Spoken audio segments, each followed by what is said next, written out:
মানুষের এত ভয়, জেনে রেখো বাংলাদেশের আসল পরিচয়। বাংলাদেশের আসল পরিচয় ইসলাম। আওয়াজ তুলে বলো, আসল পরিচয় কি? এদেশে পরস্পরে দেখা হলে দেখা, এদেশে আন্তর্জাতিক হৃদয় জুড়ে কথা,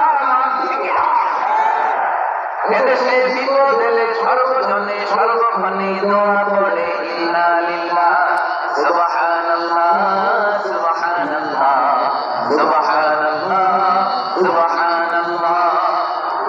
এদেশে আজান শুনে সূর্য ওঠে শহর গ্রামে, এদেশে আজান শুনে সূর্য ডোবে সন্ধ্যা নামে, এদেশে সকল কাজে সবাই বলে বিসমিল্লাহ, এদেশে ভালো কিছু দেখে শুনে হাসি মুখে সবাই বলে মাশাআল্লাহ সুবহানাল্লাহ সুবহানাল্লাহ।